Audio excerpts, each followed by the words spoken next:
Alright, everybody, welcome back to another episode of Thoughts and Coffee.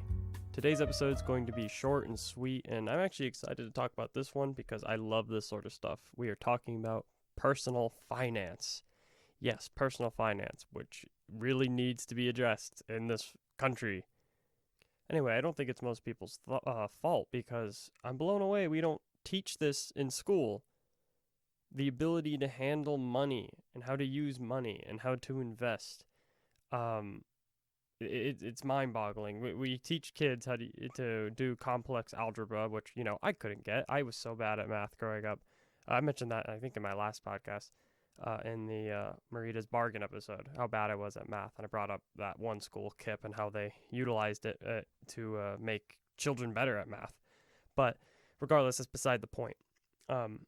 It blows me away that we are forced to learn complex algebra, trigonometry, geometry, but personal finance, nah. Not as important, I guess. I mean, just that attitude is crazy. I want to talk about what I do for personal finance, how I learned it, and what I think every single person, despite your job, despite your income, despite anything, this is what everyone should do to handle money better. So what is personal finance? Personal finance, obviously, is the ability to handle your personal finances, anything financial, appropriately and responsibly. Now, just right off the bat, that doesn't mean you can't have fun with the money you earn. It doesn't mean you can't go on vacation and buy things you like and have memberships to things you enjoy.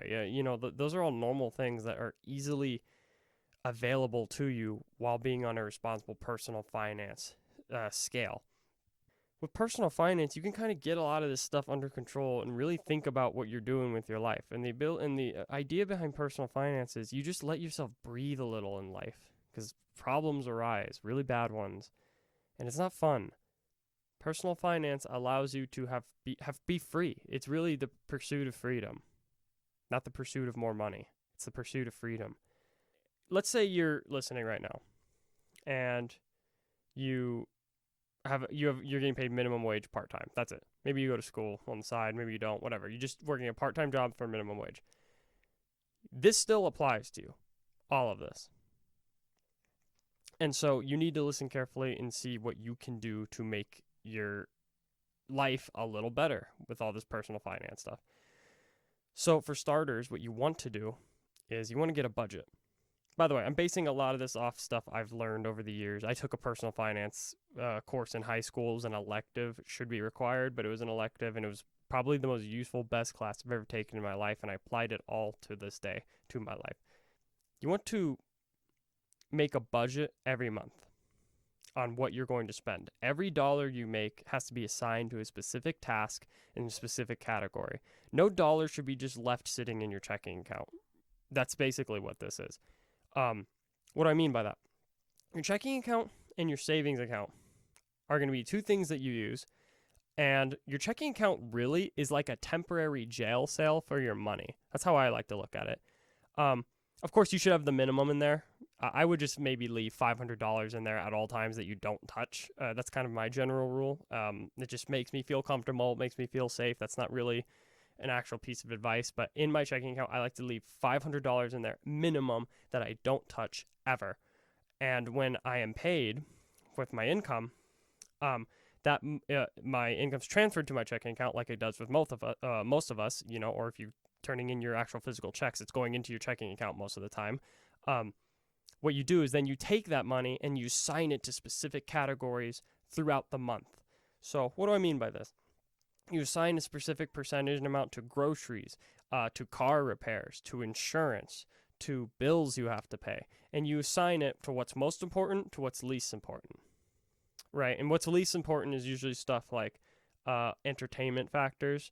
Most of you probably are already paying for Netflix, Hulu, stuff like that, right? That's probably already included in your budget. And most of us, even at minimum wage, can definitely afford that, and most likely.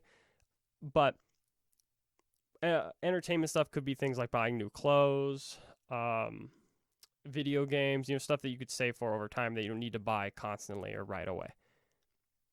So having a budget is really important, and using your checking account as a temporary jail cell for your money is literally the only purpose for it, as far as I can see. The interest rates are so low, you're not going to deal with a ton of interest, like barely anything in a checking account. It's not investing, it's just a jail cell for your money. And the reason you don't want to keep money just sitting in there at all times is because if your money's sitting there at all times, it's not doing anything, and you can lose track of where it's supposed to go. Even spending it on things that matter is more important than just leaving it in there. Not spending it on stupid stuff, but things that matter. So what's a savings account for? I use a savings account for an emergency fund. Now, what's an emergency fund? Well, it's for emergencies, obviously. And what categorizes an emergency? So you're driving to work and your tire blows out of you all of a sudden. Well, that tire's going to cost a lot of money to fix. You pull it out of your emergency fund. How much should your emergency fund start as? Say if you're in high school. I would say if you're in high school and you're listening, emergency fund should be about $500. Just that's how much you should save up to put into your emergency fund, and you use it only for emergencies. Okay, that's the key thing. Not for pizza, not for video games, not for investing. It's only there for emergencies. If you're past high school and maybe in college and working a little more, I would probably make it up to $1,000. So that's the minimum, $500 to $1,000. Given the aim range, that's what I would aim for. Now, if you have a full-on career and you're set, whatever age you are, maybe you have a house already, a wife, maybe you live alone, whatever, you're going to want your emergency fund to be 3 to 6 months worth of your expenses. And the reason for being that is, God forbid you lose your job due to, I don't know, a pandemic, or you get fired, or whatever it is. You have the ability to live off of that money for 3 to 6 months without an income. All your other things are taken care of. And that's why it's very important to build up your emergency fund, saying early on throughout your life. No matter how old you are, it's very important to have one. So let's talk about debt now. Try to annihilate as much debt as humanly possible and try to avoid taking out any more debt. I'll tell you stupid debts. Car payments. Car payments are always stupid. They're never smart. They're never a good idea. I know some people say, oh, tax write-offs, blah, blah, blah. You know, I get that, and I'm all into that stuff too, but I think car payments are so stupid and so dangerous. I would never go down that route, no matter how wealthy you are, no matter how poor you are. Never go down the route of car payments. They are such a scam. They're so bad. You know, the second you drive a car off the parking lot, when you buy it, it loses 25% of its value. Second you leave the dealership, a quarter of its value is gone within seconds. I don't know about you, but that's not worth leasing. You're going to be paying the full price of a car for 2-3 years, however long it's going to take for you. And by the third year, that car is going to have gone down in value by a ton of money. But you paid full price for it. It's a very bad idea. So let me put this in perspective. Some of you might be going, oh my God, I have a car payment. Okay, well, don't freak out. If you've paid most of your car payment off already, just keep your car. You know, if you have just taken a car payment out, or if it's really, really enslaving your life and you have to pay, you know, God, I mean, I know people my age who pay $2,000 a month for their car and they're like 22 years old. And it just it mind boggles me that people do that. It's not the end of the world, of course. I mean, anyone can get out of a horrible situation financially, including that, but it's a very bad idea, and people just don't know any better. Some do and still do it anyway, and that's definitely a problem. But get rid of that car. Bite the bullet. Admit you wasted some money and get a car that you can drive. You don't need to buy a piece of crap. It won't run, but anyone can get a car for, God, you know, $4,000 to $6,000. That's good. That'll last you a while. They're out there. Just look and just pay cash for it. Save up the money, pay cash for it. Car payments are stupid. You're not getting a deal. You're getting scammed, and you're making your life harder. People argue with me on that. Ugh, I know it happens, but I stand by that. I don't think it's a good idea in any circumstance. It's very bad. That's one debt. Student loans, that's another. By the way, you can't file bankruptcy on student loans, so student loans are really evil in that manner. So you're stuck with student loans forever unless you get them paid off. But you want to pay off as much debt as possible. Look up something with the debt snowball. The debt snowball is a method. Let's say you have a lot of debt, a lot of credit card debt, a car payment, student loans, a mortgage. The debt snowball is your ability to pay off your smallest debt first and work your way up to your largest. And the reason that they do it that way is because paying off little debts over time just motivates you, and you feel like you're conquering something. You're conquering this uphill battle by conquering these small debts. Like, oh my God, okay, finally, it took me 2 months, but I finally got my credit card payment paid off because I was putting all of my money that I had budgeted from my income into paying off this debt. And it took me 2 months to pay my credit card debt. Okay, my next biggest one is my car payment. That's going to take 4 months. And then you do that. And then from there on, you do your student loans. And your mortgage is going to be last most of the time because your mortgage is meant to be 15 years or 30 years. I'm not going to get into why, but if you want to know what's better, 15-year mortgages are generally better because you save a lot of money in the long run. I'm talking up to $100,000 in some cases in inflation, interest, all that. We talked about some debt, talked about your checking and savings, what that should be used for. Let's talk about credit cards. Now, I want to just establish, if you're interested in knowing way more than this, because I am not a financial expert, obviously, but I'm just telling you what I do and how I handle my budget. I don't have any debt, thankfully, but just because I've been budgeting and I've done that stuff. But if you want to know more about this, I would check out the Dave Ramsey Show on YouTube. This is where the personal finance class I took came from. They establish all sorts of stuff based on helping people financially and giving this really good advice. Their methods of what I'm using with the budget, the debt snowball, all that, the stuff I've used, that comes from the Dave Ramsey Show. I'll link it down in the description below if you're watching on YouTube. You can click on it and follow that channel there. I would recommend it. I'm not affiliated with them in any way. It's just something I do and something I really like. And I like their company a lot. This is where I'm going to disagree with the course a bit. The Dave Ramsey Show and their company advises people to not even have any credit cards because credit cards are dangerous and they're bad. And the second you swipe a credit card, you go into debt, which is all true. I disagree with that. I think you should have at least one credit card. You definitely should not have a lot of them. It's a bad idea to have a lot of credit cards, I think. I mean, this is given the fact if you're not going to be this entrepreneurial type of person and you want to live a simple life, have a simple job and a simple career, just have one credit card. Maybe get a second one later on, but you can start out with one and just make the payments on time. With a good company. I'm just going to say this right now. Credit One. Fuck that company. They're evil. Fuck Credit One. I've had so much bullshit with them in the past. They're just evil.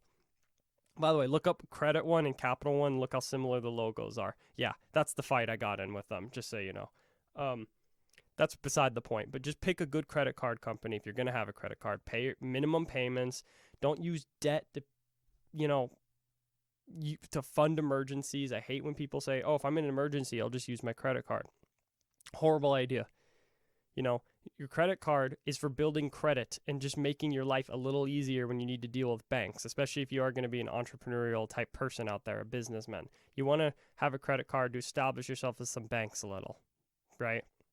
That's all I use it for. I don't care about the rewards. I just want to be able to deal with banks easier and to get through life just a tad easier. You truthfully don't need one. Some people do completely fine without them. It's completely true.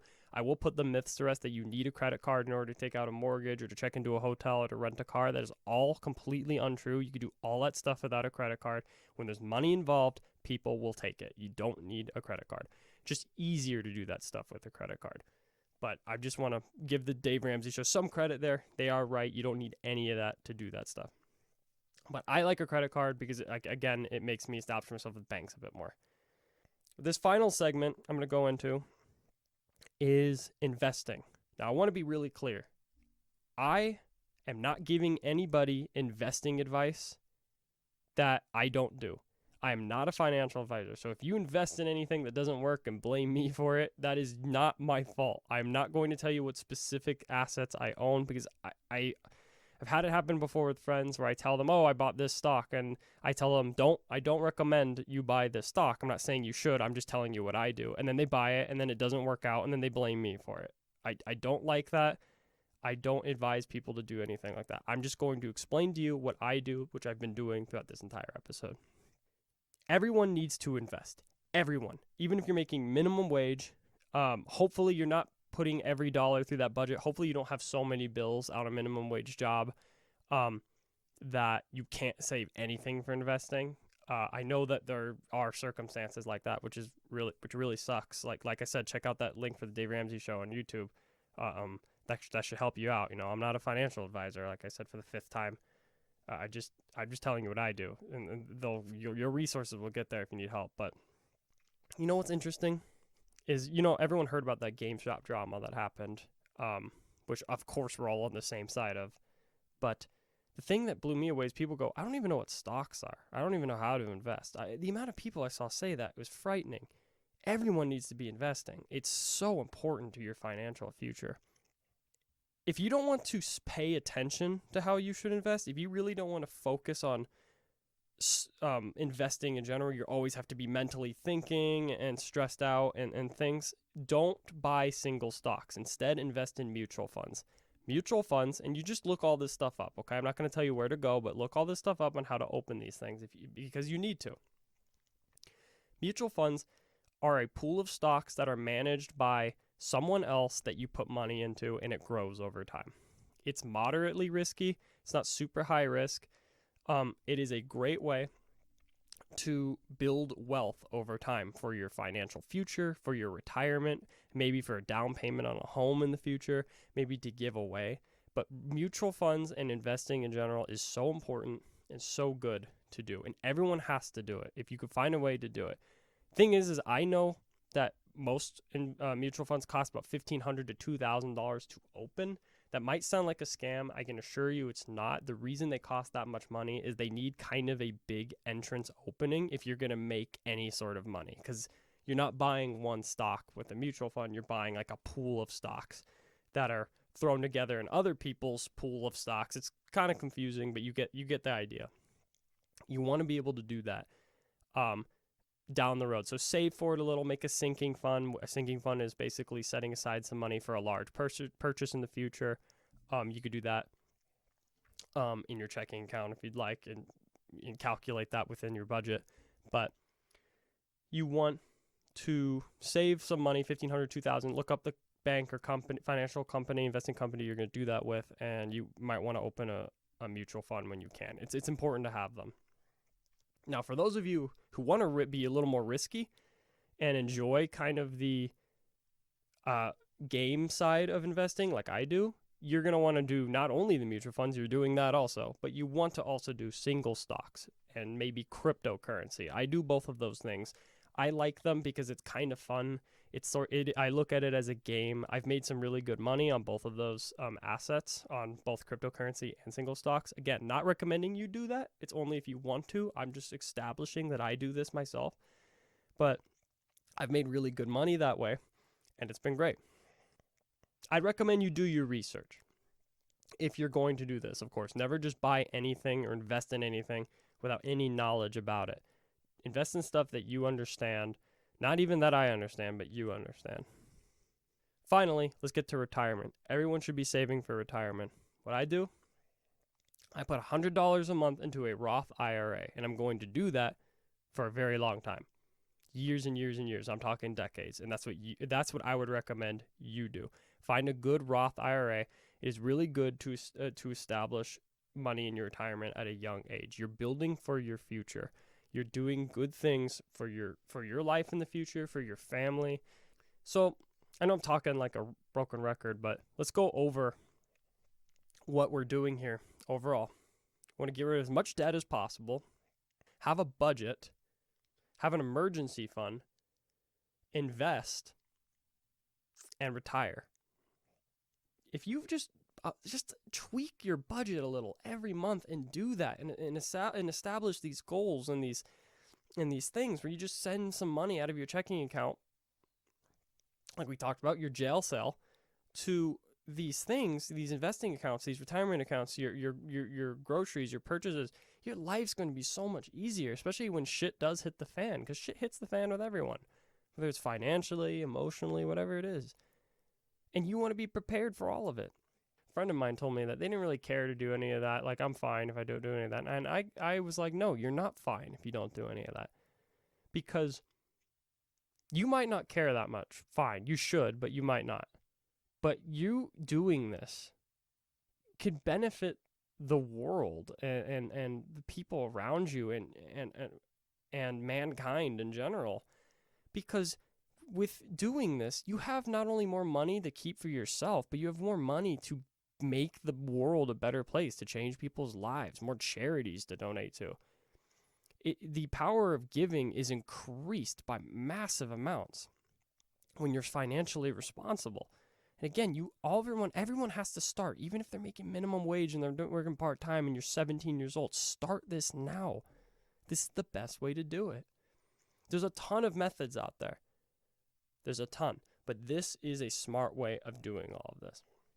It makes me less stressed out and actually makes me excited for my future.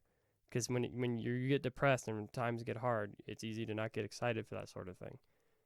That was it. I kind of rambled and talked really fast on this one, but this one I wanted to get out. I'm not a financial expert. Once again, click down on the link below. Go to the Dave Ramsey Show. Learn how to invest and take care of yourself financially the responsible way. And do something good with yourself and for the people around you. This is a really amazing tool that we have out there. And if you have a lot of debt, don't freak out. It ain't the end of the world. There are methods on handling this. So just, click on that link and you'll see. It's all information. I'm not selling anything. They're not selling anything. It's just information. It's just countless videos of what to do on that YouTube channel. So, thank you for this episode of Thoughts and Coffee and for tuning in. I was excited to actually record this one. As you could tell, I spoke really fast. I think I broke the world record for fastest speed talker. That being said, I hope everyone has a great rest of their week and that you do apply this stuff to your life. Thank you so much.